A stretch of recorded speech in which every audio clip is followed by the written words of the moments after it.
es la adoración. Yo lo marco muy constante, muy seguido, porque yo le digo a la gente, el primer adorador no es el músico que invitamos, ¿sí? Hoy tenemos a Franklin, a sus hijos, muy precioso. Yo le decía la semana pasada, nos conocemos de hace ya muchos años, 20, 30 años más, porque crecimos en la iglesia donde salieron nuestros padres. Pero ¿qué es lo que yo le quiero decir a usted? No se trata de a quién se invita, me gusta o no me gusta. El primer adorador soy yo. El primero que viene a querer adorar al Señor, haya músicos, haya pista o no haya pista, soy yo. Antes de entrar al mensaje, quiero comentarles esto así rápidamente. Me recuerdo que hace unos años, hace ya como 8 años, 10 años, el Señor nos llevó a comenzar una obra allá en Aguascalientes. Y nos íbamos con mi esposa temprano, bajamos hasta allá, Aguascalientes. Y le cuento que era una familia muy humilde. Yo los bendigo y honro el nombre de mi hermana Isabelita, que ya falleció, está en la presencia de Dios. Gente sencilla, gente bien sencilla, pero algo que nunca voy a olvidar es gente muy adoradora, gente muy fiel con el Señor, gente con un corazón entendida de lo que era la adoración. No estaban esperando cantantes, ellos adoraban y caía la presencia sin música y sin cantantes. Claro, después yo me puse a ministrar y cantaba, pero yo me quedé sorprendido porque Dios me dio una lección de lo que es la verdadera adoración y lo que es un corazón dispuesto. Así que mantengamos dispuestos. Espero no se haya gozado. Bendecimos a los que están, a los que no están. Algunos andan de viaje, otros tienen algunos malestares, pero oramos para que el Señor los fortalezca siempre. Quiero que me acompañe a Segunda de Reyes, capítulo 3. Hoy tenía un poquito de dilema entre predicar. He estado estudiando porque el Señor me ha estado hablando algunas cosas, pero creo que me paré decidiendo por el Espíritu este pasaje bíblico porque creo que es necesario. Aquellos que nos ven a través de Facebook, a través de YouTube, hay mucha gente muy linda. Fíjese que es bien curioso. Hay mucha gente que nos escribe, hay gente que está muy pendiente de ver lo que Dios está hablando, nos ve, así que los bendecimos a los que nos ven. Que Dios les bendiga por conectarse en el canal de Ministerios Casa de Justicia y Verdad. Pero quiero que veamos lo que hoy el Señor puso en mi vida a través del Espíritu. Segunda de Reyes, capítulo 3. Vamos así rápidamente para que entendamos un poquito el contexto. Joram, hijo de Acab, yo estoy utilizando la versión Las Américas y le voy a decir por qué. Me impresiona lo que quiero trasladarle hoy. Mire, estamos en un tiempo, y antes de entrar se lo digo de una vez, estamos en un tiempo de batalla espiritual. Estamos en un tiempo de guerra espiritual. Estamos en un tiempo donde las huestes de maldad se levantan, donde las huestes de maldad atacan a la gente, donde el devorador, que ahora estamos reprendiendo, el devorador devora diezmos, devora ofrendas, devora ganancias, devora tu trabajo, devora lo que tú has hecho. La gente a veces no se percata por qué no le va bien, la gente a veces no se percata por qué está mal, la gente a veces no entiende por qué las cosas no fluyen. Y muchas veces la gente tiene que comprender que hay quienes han conocido de Dios, hay quienes tienen la palabra de Dios en su vida. Entonces hay una demanda. Por no diezmar no te va a ir mal, pero aquellos que son hijos, aquellos que están caminando sobre una promesa, aquellos que un día le dijeron a Dios: bendíceme, Señor, y yo voy a bendecirte, yo voy a fluir, y hoy que tienen se les olvidó. Por eso es que a veces tienen batalla. No crea que es porque, si diezmo me va a ir mal. No le va a ir mal, de repente le va a ir mejor a algunos. Pero yo estoy hablándole a los hijos. Le estoy hablando a aquellos que a veces hacen promesas delante de Dios. Yo le pregunto a usted, ¿cuántas veces usted le ha hecho promesas a Dios y no las hemos cumplido? ¿Sabía que muchas veces yo le dije a Dios: Señor, te pido que hagas esto, Señor? Y a mí se me olvidó. Y en alguna etapa de mi vida que estaba en crisis me ponía a llorar, y un día el Espíritu me dijo: pero ¿y no me pediste que yo trabajara en ti? ¿Y no me pediste ver la gloria de Dios en tu vida? Entonces, ¿cómo vas a ver la gloria de Dios si no te quebranto? ¿Cómo vas a ver la gloria de Dios si no quito de ti todo lo que no me agrada?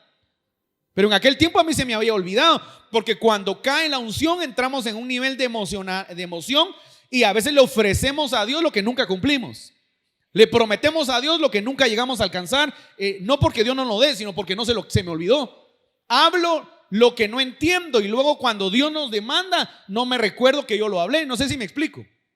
Entonces, en un mundo lleno de batalla espiritual, en un mundo de lucha, en un mundo donde el año está terminando. Mire, pues el año está terminando.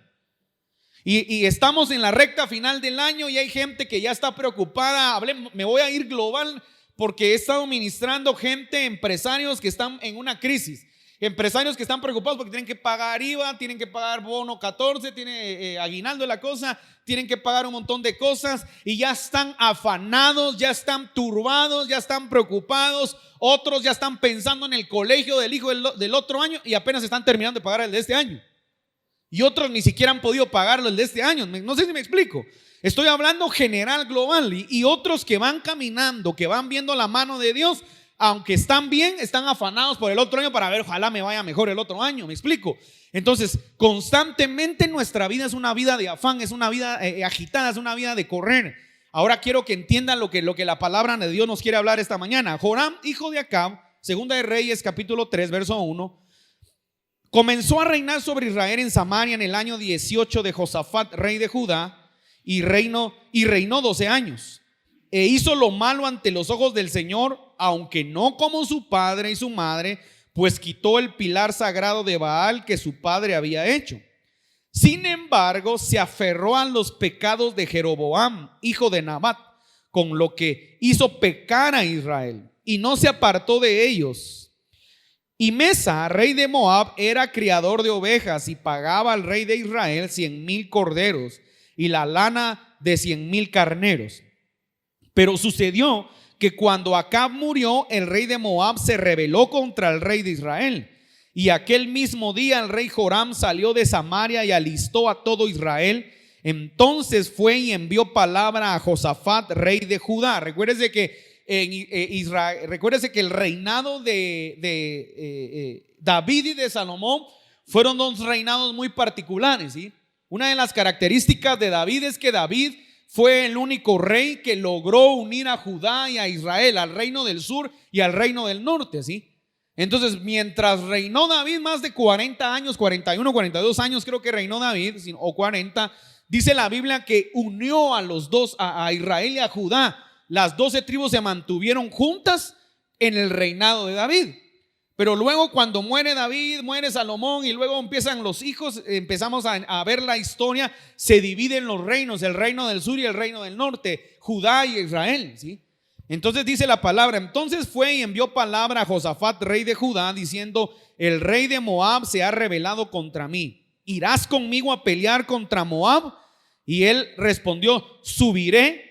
Yo soy como tú, mi pueblo como tu pueblo, mis caballos como tus caballos. O sea, en este momento había una unidad en ellos. Entonces, aunque este otro rey, el rey de Israel, tenía sus problemas, ¿sí? Josafat tenía un momento de unidad con él. No lo voy a explicar por qué era. Y dijo, ¿por qué camino subiremos? Y él respondió, por el camino del desierto de Edom. Fue el rey de Israel con el rey de Judá y el rey de Edom, iba otro rey. Y dando un rodeo anduvieron 7 días de camino. Mire, pues aquí me voy a empezar a enfocar porque quiero hacerlo desde este punto de vista. Mire, mi hermano, interesante ver varios puntos acá porque quiero que veamos lo primero. El primer punto es que hay un rey que no es agradable delante de Dios. Pero está el otro rey que cree en Dios y que practica ciertos principios de la vida bajo el mandato de la ley, ¿sí? Ahora resulta que van a la guerra y caminan en el desierto 7 días. Recuérdese que el número 7 siempre representa perfeccionamiento. Entonces, el número 7 es perfección. Ahora, el problema es que para ser perfeccionados vamos a tener que pasar por momentos complicados, vamos a tener que pasar por momentos difíciles, vamos a tener que pasar por procesos que no nos agradan, vamos a tener que pasar por quebrantamientos, vamos a tener que pasar por pleitos, por contiendas posiblemente, pero en medio de todo eso yo le tengo que decir algo, Dios se quiere glorificar. Ahí es donde vamos a lograr ver a Dios. Entonces dice que anduvieron 7 días en el desierto, hermano. Bueno, yo le he hablado una y otra vez, hermano, ¿quiénes han estado en un desierto? Los desiertos literales tienen ciertas características. En el desierto, hermano, hay un solo abrasador. En el desierto hay arena, hay vientos de arena. En el desierto hay un calor bárbaro. En el desierto no hay nada. En el desierto de día, en el desierto de noche hay fríos intensos, heladas intensas. Entonces es bien interesante entender cuando la Biblia nos menciona el desierto, lo que Dios les quiere mostrar hoy a estos reyes es su poder. El problema de la iglesia, ¿por qué le comencé hablando de lo que termina el año? La gente está afanada, la gente está turbada, la gente está preocupada. Algunos están tal vez muy bien, algunos están viendo la mano de Dios, gloria a Dios. Pero la mayoría de gente para estas fechas está esperando un milagro de Dios en su vida. Está esperando que Dios haga una obra, está esperando que Dios se manifieste, está esperando que Dios se glorifique, está esperando que Dios se le aparezca, está esperando testificar. Y yo le digo a todo aquel que tenga fe, a todo aquel que se tome de la mano de Dios, seguro va a testificar. Entonces el rey dijo, mire, y no había agua, perdón ustedes, ya me perdí. Fue el rey, ¿dónde voy ustedes? 8. Ok. Y dijo, ¿por qué camino subiremos? Y respondió, el camino del desierto de Edom. Y fue el rey de Israel con el rey de Judá y el rey de Edom. Y dando un rodeo anduvieron 7 días de camino. Y no había agua para el ejército ni para los animales que lo seguían. Miren pues lo complicado. Aquí se complicó la cosa. Yo le estoy hablando ahora, imagínense rápidamente. Era un ejército, no era un grupito de personas. Era un ejército con sus animales. Y se quedaron sin agua, hermano. Hay personas que se quedan sin agua en su vida espiritual. El agua representa la palabra de Dios. El agua representa el Espíritu Santo. El agua representa todo aquello que purifica, todo aquello que sustenta. Por lo tanto, la palabra de Dios purifica, sustenta, limpia, nutre. La palabra de Dios te alimenta. Entonces, hay gente que va a batallas, hay gente que se mete a guerras, hay gente que está en procesos. Y en este tiempo, en esos procesos, se ha quedado sin agua, se ha quedado sin fortaleza, se ha quedado sin sustento, se ha quedado sin esperanza posiblemente. Y dice, entonces el rey le dijo, ¿por qué el Señor ha llamado a estos 3 reyes para entregarlos en manos de Moab? Pero Josafat dijo, ahora mire, Josafat es un personaje, hermano, en la Biblia. Josafat es un personaje que usted en la Biblia va a encontrar que hace cosas bien tremendas. Josafat fue el que dijo, creed en Dios, pero creed en sus profetas y seréis prosperados. O sea, Josafat tenía una característica. Josafat creía en Dios, pero Josafat también creía en el llamado de los profetas. Y este es el problema que a veces la gente tiene. Dios está hablando a través de sus siervos, Dios está declarando palabras, pero la gente a veces no está creyendo en las palabras. Yo le digo a la gente tantas palabras lindas que a veces escuchamos. Por aquí nos decía mi abuela, dice mi abuela, porque no se ha muerto mi viejita, por aquí entra y por aquí le sale, ¿sí? O solo le pasa por enfrente, lo ve y se le disipa la palabra. Oímos palabra de Dios, que Dios te va a bendecir. Dice el Señor que viene un tiempo de bendición. Dice el Señor que quiere que le creas. Dice tantas palabras que pueden haber, pero a veces se nos olvidan tan fácilmente cuando ves el estado de cuenta de tu tarjeta de crédito. Tú estás motivadísimo y solo mira el estado de cuenta y pareces el Chavo del 8, te agarra la garrotera. Así, ahí se acabó la palabra de Dios, se desvaneció en un momento a causa de que te quedaste sin agua, a causa de que estás en el desierto, a causa de que empiezas a oír queja, a causa que empiezas a echarle la culpa a Dios. La gente siempre le echa la culpa a Dios de todo lo que pasa. Y cuando no pasa lo que queremos, nos quejamos delante de Dios. Le tengo una noticia: los no de Dios nos ayudan a madurar, los no de Dios nos ayudan a crecer, los no de Dios nos ayudan a ver qué tan obedientes somos, los no de Dios nos ayudan a tener dominio. En el huerto del Edén, cuando Dios le dijo a Adán y Eva, no comeréis, repita conmigo, no comeréis de este árbol, lo que les estaba diciendo. Quiero ver si tienen mi estatura, quiero ver si tienen mi dominio, quiero ver si tienen mi semejanza, porque si tienen mi dominio, mi semejanza, mi estatura, se van a someter al no que les estoy diciendo. Bueno, usted ya conoce la historia. No obedecieron y el no lo hicieron sí personal. Y cuando tú haces un sí personal, pero que Dios te dijo no, te va a ir mal. Entonces el rey de Israel dijo, ¿por qué el Señor ha llamado a estos 3 reyes para entregarlos en manos de Moab? Pero Josafat, ¿no hay aquí un profeta del Señor para que consultemos al Señor por medio de él? O sea, Josafat tenía esa característica. Él creía en el llamado de los profetas, él creía en la voz de Dios. Mire, para que consultemos y uno de los siervos del rey de Israel, imagínense esto, pues mire qué curioso. Josafat es el rey de Judá. Josafat creía en los profetas. El rey de Israel no creía, porque no le gustaban las palabras que los profetas le daban. Por eso no creía. Pero lo curioso es que no habla el rey de Israel, sino que habla su criado. Y dice, mire, así que mucho ojo con aquellos pequeños que a veces menospreciamos, porque aquellos pequeños que a veces menospreciamos van a ser los que a veces tienen más entendimiento que los que tendrían que tenerlo. Es triste ver a veces que la gente que tenía que tener entendimiento no lo tiene, y a veces los que uno ve insignificantes, mal vestidos, no muy agradables. Porque le voy a decir una cosa, hermano, en la iglesia siempre se van a manejar clasismos, ¿sí? Pablo llegó a Corintios y dijo, es normal en 1 Corintios 11, ahora veo que hay bandos entre ustedes, dijo Pablo, o grupos pues, porque siempre la gente, hay quienes, es que ese hermano no me cae bien, y si te preguntara por qué, la respuesta correcta, ¿sabes cuál sería? Porque no es de mi estatus, porque yo tengo otro nivel. Déjese de cuentos, así yo tengo gente que así piensa. Es rara la gente que tiene un corazón para amar a su hermano sin acepción de personas. Pero la mayoría de personas tiene ese problema, ¿verdad? Peor si el hermanito, mire, yo vengo de la vieja guardia, hermano, donde gente llegaba a la iglesia. ¿Te acuerdas, Frank, que llegaban hermanitos con olor a leña de la iglesia porque habían cocinado antes de salir con humo? ¿Quién le da un abrazo a alguien que huele a humo? Peor si usted trae una loción de una cara, no sé, ahorita hay tantas caras de Dior. Peor si usted trae unas Santos de Cartier. No, hermano, me va a apestar a vomito, yo vengo con otro nivel. Entonces, mire esto, qué interesante. Dijo, mire, y uno de los siervos del rey de Israel respondió y dijo, aquí está Eliseo, hijo de Safat, el que, pongan atención a esto, porque aquí es, por eso escogí esta versión, el que vertía agua en las manos de Elías.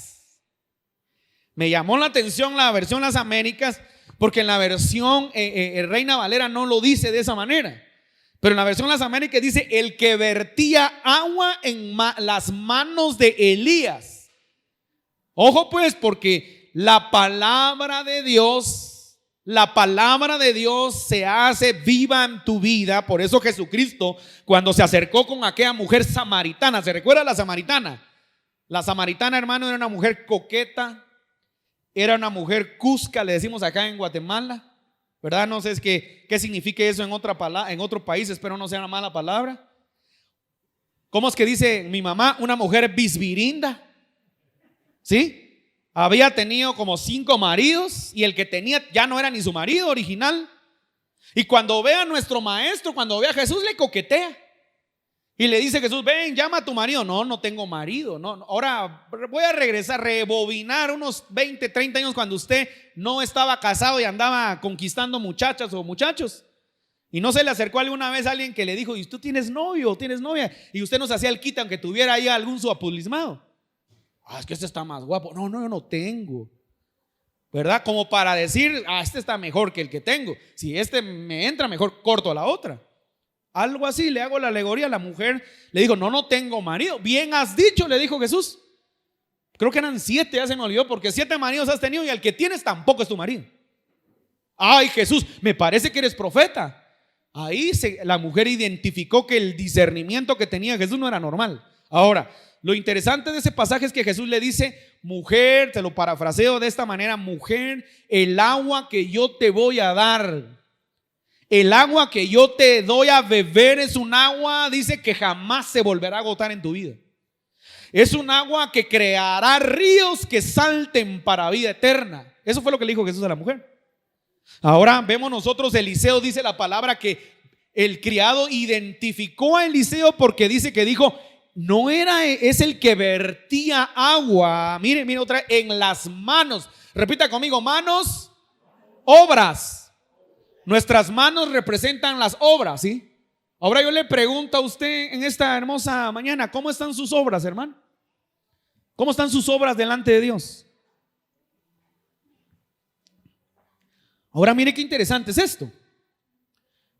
Mire qué interesante, porque la Biblia se concatena paso a paso. Por ejemplo, la profeta estaba hablando ahorita de los diezmos y las ofrendas. Hablar de diezmos, ya voy a enseñar de los diezmos, hermano. Estoy preparando toda una serie de los diezmos para que aquellos que tengan ciertas dudas se las esclarezcamos a través de la palabra. Pero mire esto, pues dice la palabra de Dios nos enseña muchas cosas. Y dice, no es por obras para que nadie se gloríe. Entonces yo le voy a decir de una vez, si usted no diezma pero hace obras, esos no son diezmos. Esos son obras, pueden ser limosnas.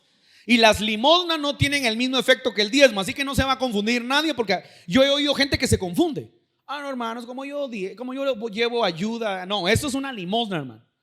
El diezmo es otra cosa. Le tengo que hacer un paréntesis. Había una cosa que hace muchos años, y tengo que regresar el cassette muchos años atrás, 2 décadas atrás o más. Me recuerdo que a mí me enseñaron a diezmar desde que era niño.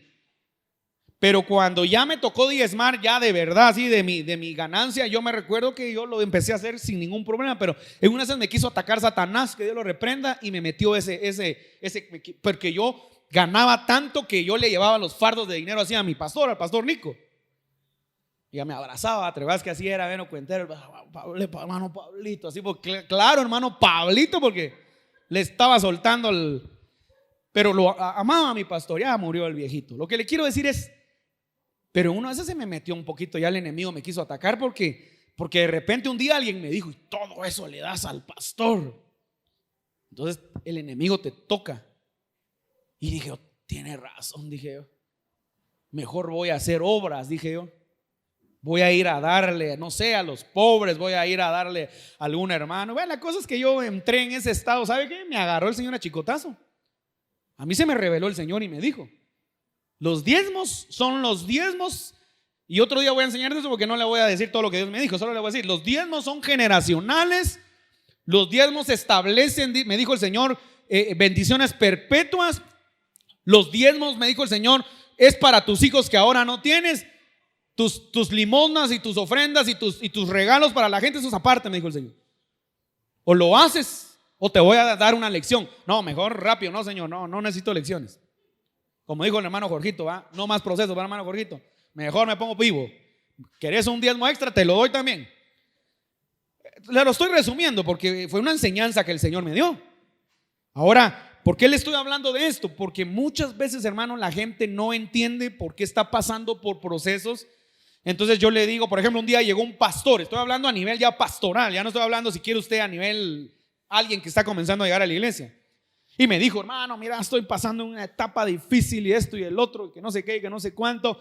Bueno, hermano, sentémonos, comencemos por lo más importante. Cuando es de finanzas, ¿estás diezmando, estás ofrendando? No, hermano, llevo más de 10 meses de no ofrendar y diezmar. Bueno, somos pastores, pero ¿a qué se debe que no estás ofrendando y no estás diezmando? Es que lo que pasa, pastor, es que estoy pasando por un proceso bien difícil y entonces yo tengo que, y literal le doy el Espíritu. Ese es su problema. ¿Sabes por qué? No porque Dios necesita su diezmo, ni porque Dios necesita su ofrenda. Es que Él es un ejemplo. Se supone que Él es un ejemplo de lo que estamos predicando. Y por eso Dios lo agarra, y no es que Dios haga con él todo lo mismo. Así de fácil le dije, mira, no necesitas hablar más ni venirme a decir, porque uno empieza a justificarse, ¿va? Es que soy buen administrador, si yo le he dado a Dios, si yo trabajo, si... No, simple, ¿sabe qué me dijo Dios? No necesito que diga más, dile que sea fiel y obediente conmigo y yo voy a desatar sus finanzas. Bueno, pues se lo dije. Pasaron unos meses y me llamó como a los 4 meses, hermano, pastor, me dijo, mira, es increíble, desde que llegué ese día tenía que pagar tal cosa, pero yo dije, le vamos a creer a Dios. Pagué y al otro día me llegaron a dar una ofrenda y con lo que yo pagué, que suplí todo lo que tenía que suplir. Estoy impresionado en lo que Dios está haciendo. Entonces, ¿cuál era la lección en ese momento? La lección es: ten cuidado de que muchas veces estás pasando en un proceso que te metiste tú mismo, Dios no te metió, para aprender verdaderamente y para ver a Dios. Entonces, lo interesante, por eso hablaba de sus obras. Entonces, no es por obras, hermano, no es por obras para que nadie se gloríe. O sea, Pablo da a entender y dice, pero luego Pablo dice, fuimos creados para que hiciéramos obras, para que abundáramos en ellas. Pero no quiere decir que porque hagas obras sustituyas lo que es un principio que está fuera de la ley, que está dentro de la ley y que está en la gracia. Fíjese qué interesante el diezmo. Son dos cosas muy diferentes. Entonces Pablo habla y dice, fuimos creados para que hiciéramos obras, para que abundáramos en ellas. Entonces yo lo motivo a que ahora que vienen las fines de año, abunden obras. Estamos recordando a nuestra amada y tan recordada querida Luisita Jo, que ya está en la presencia de Dios, porque estas fechas para Luisita era de hacer cenas y comida y sus benditos chocolates para los niños de los hijos de los policías. Le daba de comer a todos los hijos de los policías, no sé cuántas actividades hacía al día. Entonces con el hecho de agradar a los hijos y les daba sus regalos. Entonces, bueno, está en la presencia de Dios, una mujer que hizo muchas obras. Ahora, pero no es por obras, ¿me explico? Puedo hacer todas las obras del mundo, pero eso no es un principio. Eso fue una genética que Dios dejó en nosotros para que lo hiciéramos. Se lo explico de esa manera. Ahora sí, continúo porque interesante esto. Entonces mire, dice: uno de los siervos del rey y respondió: aquí está Eliseo, hijo de Safat, el que vertía agua en las manos de Elías. Y Josafat dijo: la palabra del Señor está con él. Y el rey de Israel y Josafat y el rey de Edom descendieron a él. Entonces Eliseo dijo al rey de Israel: ¿qué tengo que ver contigo? O sea, cuando vio el rey de Israel, usted ha visto a los gatos cuando se erizan. Usted ha visto a los gatos cuando ven a un perro que se erizan y se le paran los pelos así. Así se puso Eliseo. ¿Qué tengo que ver contigo? Ve a los profetas de tu padre y a las profetas de tu madre. Y ahora le hago una referencia. Recuérdese que cuando está hablando de su madre era Jezabel. Está hablando de su padre, ya no estaba muerto acá, pero está hablando de su madre, que también ya estaba muerta. Pero está dando a entender: recuérdate quién eres tú y recuérdate lo que has hecho. Recuérdate que hay un movimiento antiprofético que existía en ese tiempo, que eran los profetas de Acab y de Baal y de Acera, que habían quedado todavía algunos y que todavía estaban en ese templo anti no sé cómo llamarle, antibíblico, antiespiritual. Y el rey de Israel dijo: no, porque el Señor ha llamado a estos 3 reyes para entregarlos en mano de Moab. Y Eliseo dijo: vive el Señor de los ejércitos, ante quien estoy, que si no fuera por respeto a la presencia de Josafat, rey de Judá, no te miraría ni te vería. Miren qué grueso este profeta. Miren los profetas.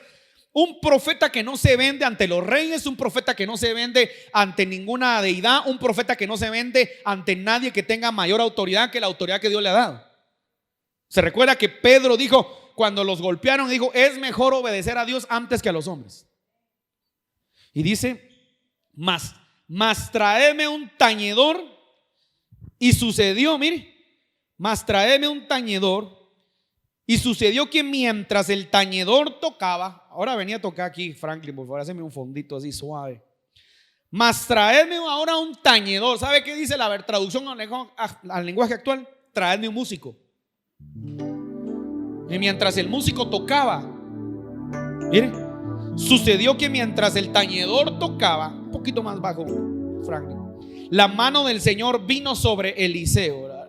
Otro día, a los profetas de la casa les voy a explicar por qué a veces se necesita crear una atmósfera conducente para que descienda la presencia. Después se lo digo, ahorita no le voy a explicar eso porque aquí hay otro contexto, pero ese no es el mensaje hoy. La mano del Señor vino sobre Eliseo y él dijo: así dice el Señor: haced en este valle muchas zanjas. Repita conmigo: muchas zanjas. Ayúdeme: muchas zanjas. Pues así dice el Señor: no veréis viento, ni veréis lluvias. Sin embargo, ese valle se llenará de agua, y beberéis vosotros y vuestros ganados y vuestras bestias. Aún esto es poco ante los ojos del Señor. También entregará en vuestras manos a los moabitas, y destruiréis toda ciudad fortificada y toda ciudad principal, y talaréis todo árbol bueno, cargaréis todas las fuentes de agua, cegaréis todas las fuentes de agua, y dañaréis con piedras todo terreno fértil. Y aconteció que por la mañana, a la hora de ofrecer sacrificio, he aquí el agua vino por el camino de Edom, y la tierra se llenó de agua. Me voy a detener acá para que usted pueda entender qué es lo que Dios estaba hablando acá.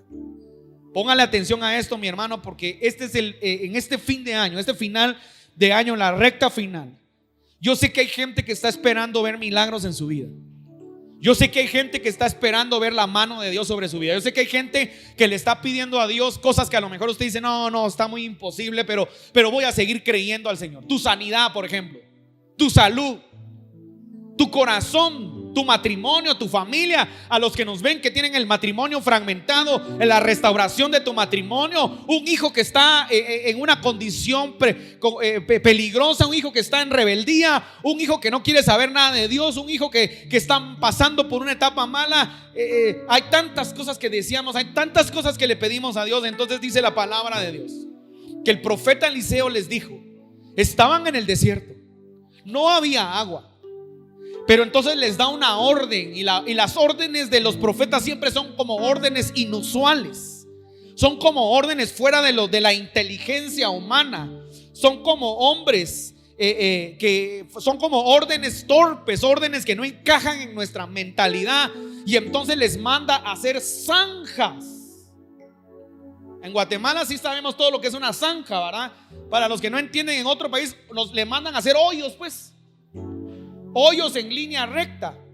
Y esos hoyos que le mandan a hacer, se los manda a hacer y dice que se van a llenar de agua. Entonces ayer hablaba con una persona, hablábamos algo interesante. ¿Sabe una cosa, hermano? Muchas de las palabras que Dios te da, no te quedes en Dios lo va a hacer, hermano. Hermano, pero si Dios le... Sí, hermano, es que Dios me dijo. Por eso aquí, mire, aquí estoy sentado, mire. Hermano, te tengo que dar una buena y una mala noticia. Muchas de las palabras que Dios nos da la mayoría son condicionales. Pero la mayoría de palabras necesita un accionar de fe. Toda acción tiene una reacción. Entonces el profeta Eliseo manda a hacer zanjas. Ahora recuérdese que la Biblia no va a creer que de casualidad menciona que Eliseo tenía una de las funciones que tenía, era la capacidad de hacer aparecer agua, de hacer fluir agua. Los profetas tienen la capacidad de declarar la palabra. La palabra es el agua es la palabra de Dios. Los profetas tienen la capacidad de declarar la palabra de Dios. Usted tiene que ser el receptáculo de fe que va a accionar en el caminar para que eso tenga el cumplimiento. Si no tiene el cumplimiento, si no lo cree, por eso es que hay mucha gente que, ay, no pasa nada, hermano.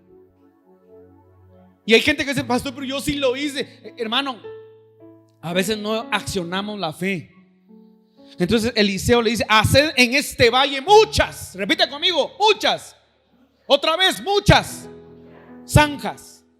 Bueno, yo te voy a decir hoy cuál es la zanja que tienes que hacer. Hablemos de los que quieren ser empresarios y los que nos ven.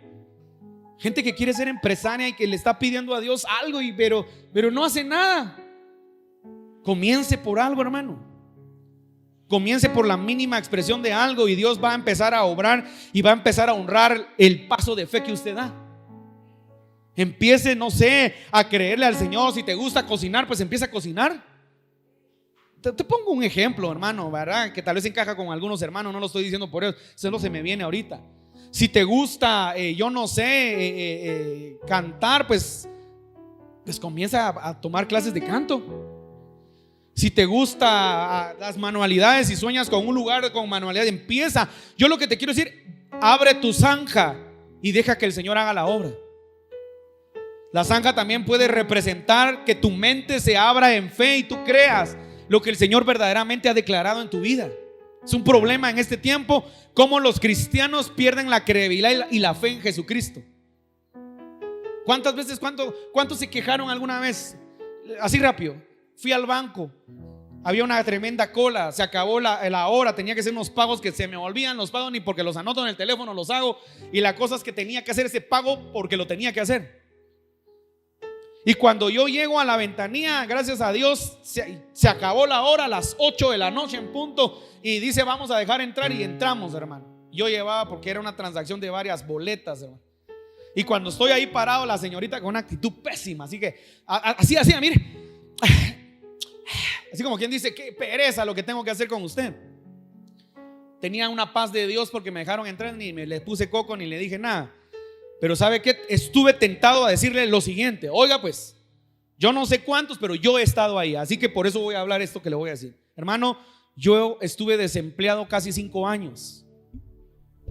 Cuando el Señor me metió a un proceso, que eso se lo cuento otro día, que hasta me habló el Señor, porque el Señor me estaba llamando y yo no quería, me quebró mi empresa. Y entonces me volví un hombre desempleado que vivía de las ofrendas que me daban en la iglesia porque era un pastor asistente en la tarde. Hermano, entonces yo sé lo que es estar sin trabajo. Yo sé lo que es estar haciendo como ella, pero no porque está trabajando, sino porque no tengo trabajo. Tengo que suplir para mi casa, tengo que suplir para mis hijos y no tengo. Yo sé lo que es estar deprimido, en depresión por no tener trabajo. Y yo sentía que se me paraba el corazón en las noches. ¿Qué voy a hacer mañana? Ahora lo estoy viendo, yo sentí de Dios y le iba a decir, pero dije, se va a armar problema porque yo tengo voz fuerte, va a pensar que la estoy regañando, le estoy gritando. Pero le iba a decir, hija, dale gracias a Dios que te estás quedando unos minutos más en el trabajo y que tienes trabajo. La he visto varias veces en ese banco, o sea que ella tiene años de estar ahí. Porque en este tiempo tengo gente que es profesional. Mire pues, conozco doctores que no tienen trabajo hace 5 años. Conozco licenciados, administradores, ¿cómo es que se llaman? Auditores, mercadólogos que tienen más de 4 años no tener trabajo.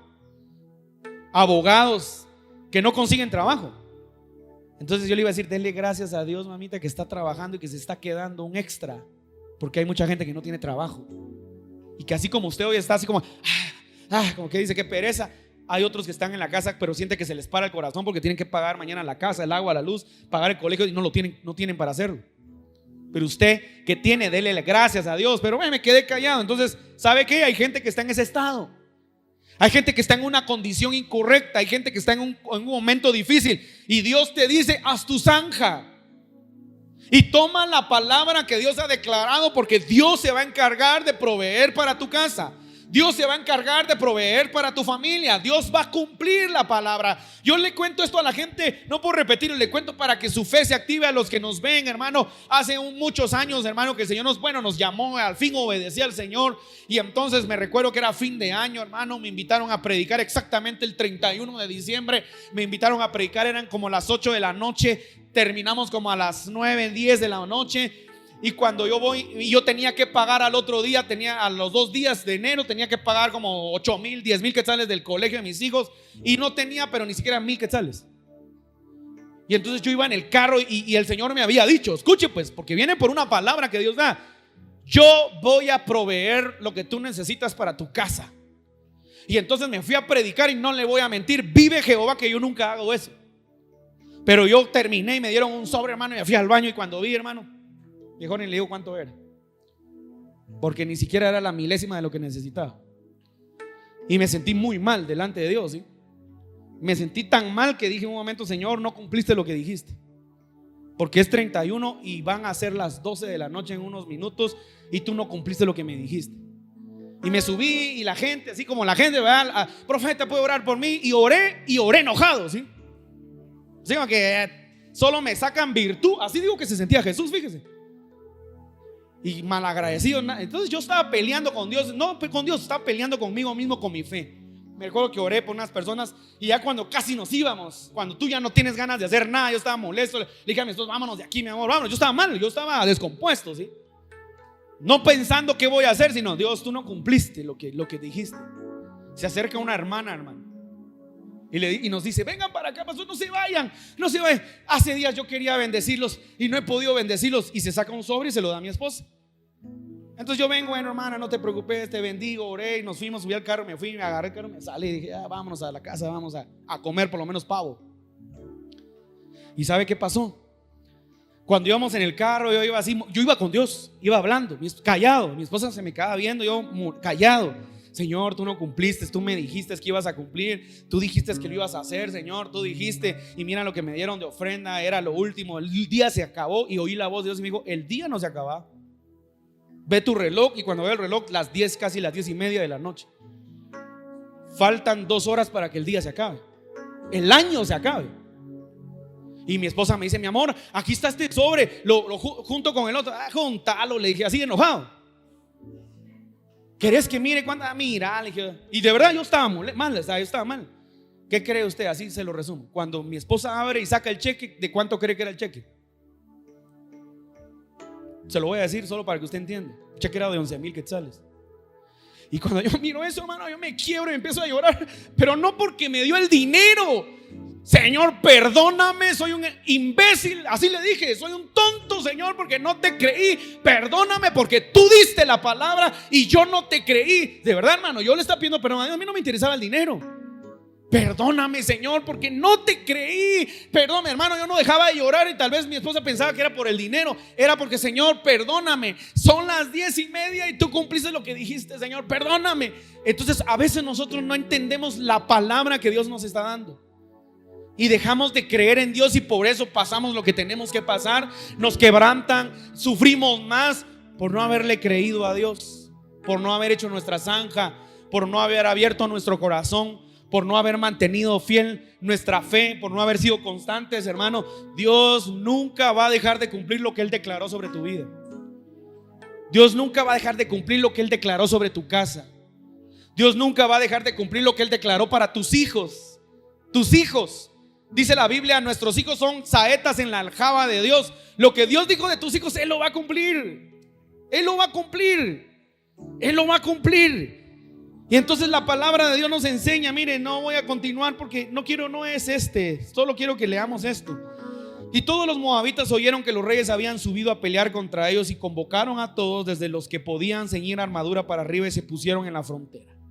Se levantaron muy de mañana, y cuando el sol brilló sobre el agua que ahora de una manera sobrenatural había aparecido en las zanjas, que los reyes obedecieron. Póngale mucha atención a esto. Eran reyes, y los reyes se sometieron a la palabra de Dios que había dado a través de un hombre simple que se llamaba Eliseo. Y por haber obedecido lo que dijo el Señor a través de Eliseo, mire ahora lo que pasó. Y cuando el sol brilló sobre el agua, los moabitas vieron el agua frente a ellos tan roja como la sangre, el reflejo de lejos. Y entonces dijeron: esto es sangre, sin duda los reyes han peleado entre sí, se han matado unos a otros. Ahora pues a Moab al despojo. Pero cuando llegaron al campamento de Israel, los israelitas se levantaron y hirieron a los moabitas, y estos huyeron delante de Dios. Y los israelitas se adentraron en el país, matando a los moabitas, destruyendo las ciudades, y a cada uno arrojó su piedra en toda parcela de tierra. Las llenaron, cegaron todas las fuentes de agua, talaron todos los árboles buenos, hasta dejar, mire, dejaron destrozado todo. Ahora la pregunta es: ¿se cumplió o no se cumplió lo que el profeta Eliseo dijo? ¿Se cumplió? Entonces yo quiero esta mañana, póngase sobre sus pies por favor. Yo quiero esta mañana